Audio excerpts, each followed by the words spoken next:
On today's Two on Your Side Town Hall, we know how the play ended, but was it the right decision? The guys who crunched the numbers weigh in on that 4th and 1 call from last night. Plus, voting just a few days away, and the results come in 2 weeks from tonight. We are getting you ready for Decision 2021 in Western New York. And worker shortages, supply chain issues, the border closure. It has been a rough year for local businesses. We're going to check in with a group with its finger on the pulse of Western New York's recovery. And we thank you for joining us tonight on the Town Hall. And tonight we're going to talk about the thing that football fans love most, math. But really, we want that perspective on what's likely the most controversial coaching decision in recent Buffalo football memory. And this may hurt a little bit, but just to recap how it all unfolded, the Bills, down 3 with less than half a minute to go, line up for a 4th and inches inside the 3-yard line. Coach McDermott doesn't send out the field goal team. He wants the win, and he's keeping Josh Allen on the field to do it. But Allen slips, goes down at the line of scrimmage, and the Titans get the ball to end the game. So was it the right call? Everybody's got an opinion, but Frank Frigo, co-founder of an analytics company, Edge Sports, says the numbers are clear. You go for it here. The way we look at things is what produces the highest expected win probabilities. And we don't play results, we play highest win expectations. So this decision really is kind of a no-brainer. This looks like it produces about 6% more wins on average for Buffalo by going for it. Where that all comes from is thousands upon thousands of simulations based on how similar situations have worked themselves out in the past. Here, Frank says they can look at what's likeliest to happen if the Bills went for it versus a field goal that he says had a 98% chance to send them into overtime. This was a pretty tight contest. Overtime is obviously, even if Buffalo's a favorite in the pregame, overtime is a reduced game. So I think it's a fair assumption to say that overtime would be essentially pick 'em. So if you just do some very simple math there, you get that if Buffalo kicks the field goal, they're about 50-50, maybe just a hair below. Now, when you look at the 4th and 1 decision, if Buffalo goes for it, they can convert the first down, probably somewhere we think in the vicinity of about 60% of the time is a fair assumption. Maybe because it's, Josh Allen and Buffalo, you might expect them to be a little better than that. Let's just say they convert just 1 yard 60% of the time, and now they get 3 shots at the end zone. Well, they're getting 3 essentially 2-point conversions at the end zone. So if you have 3 shots at the end zone at kind of a standard 2-point conversion rate, you get in there north of 80% of the time. All that to say, the numbers like it, especially when you have Josh Allen's history of converting something like 80% of these 3rd or 4th and 1 runs. Frigo says teams are starting to make these calls more, and Buffalo's at the forefront.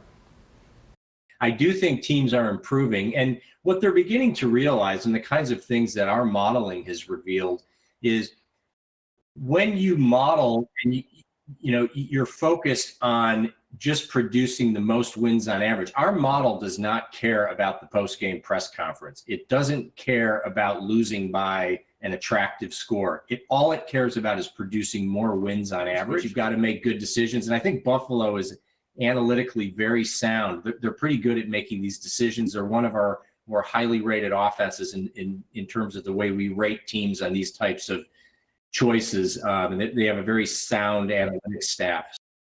It's an interesting perspective, and if it is any consolation, Bills fans, Frigo says the real questionable decision-making at the end of the game came from the other sideline, with Titans coach Mike Vrabel's use of timeouts and clock management while the Bills were driving. So at least we got that going for us, right?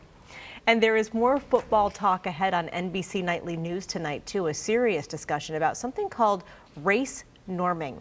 It is part of the NFL's concussion settlement with former players, and that practice involves doctors adjusting for an athlete's race on their cognitive tests to determine if they're eligible for a payout. It is a really controversial practice when the NFL says it is going to stop.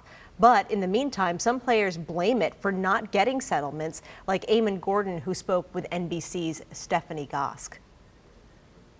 The league has not said why it rejected your claim. The judge has not said why the claim was rejected. Why do you think the claim was rejected? I think the claim was rejected because Amon is an African-American male who's at the time was under 40, who went to Stanford, and they feel that this guy he's not affected. I concur with that. That's what we think. I agree. You think it's because he's black? I absolutely think it because he's black. I think he's been discriminated against, and his case is just extremely egregious, and it's horrible. So ahead on Nightly News at 6:30, a look at the deadline the league faces this week that could impact those settlement battles. And now to this year's election, which starts in just 4 days thanks to early voting. And 2 weeks from tonight, we'll start getting the results as we wait to see who will be Buffalo's mayor, Erie County sheriff, and other key races. 2 on your sides, Jeff Preval is looking into the mayor's race as it heats up. The temperature is rising in the race for Buffalo mayor with Mayor Byron Brown's attack ad. She thinks she's above the law. And India Walton on the defense. Brown's campaign ads have been found false, filled with lies. Mayor Brown says part of what he'll be doing over the next 2 weeks is educating voters. We're going to continue to work hard, door to door, phone calls, events, showing people how to write down Byron Brown. Today, India Walton highlighted her public safety agenda with a mentoring group from downstate, but did not take any questions. Her campaign spokesperson said the event was not a campaign event. Just yesterday, Walton didn't take questions on the campaign. She only spent several minutes defending herself against Mayor Brown's attack ad. The only reason I'm addressing this ad at all is so that we can put these rumors and unfounded allegations behind us, and I can focus on my plans to build the safe, healthy Buffalo we all deserve. She also wants to set the record straight on the claim she plans to fire 100 Buffalo police officers. Let me be clear. The accusation that I will fire 100 police officers is a lie, plain and simple. I will not be imposing any layoffs in the department at all. Apart from the mudslinging, both campaigns are working their ground game to get voters to the polls. Both candidates have received new endorsements. Walton has been endorsed by the State Nurses Association. Mayor Brown has received support from the International Union of Bricklayers and Allied Craft Workers. And Kate, early voting starts on Saturday and runs until Halloween. And Jeff, we know getting the word out is so important right now for both candidates. How much cash do both campaigns have on hand going forward in these next 2 weeks? Well, we really can give people a bit of a glimpse on this. We can really just go off of the disclosure reports that have been filed 32 days before the general election. So to start the month, Mayor Brown had nearly $500,000 on hand. India Walton had $360,000 on hand. Again, those numbers are from disclosure reports that come from the State Board of Elections. Certainly going to be an interesting 2 weeks ahead. Jeff, thank you. You got it. Governor Kathy Hochul announced today that she will not be endorsing either candidate in the Buffalo mayoral race. And she responded to the way the head of the state Democratic Party answered questions about the race yesterday. Chairman Jay Jacobs was asked why state Democrats aren't backing India Walton, who won the Democratic primary here.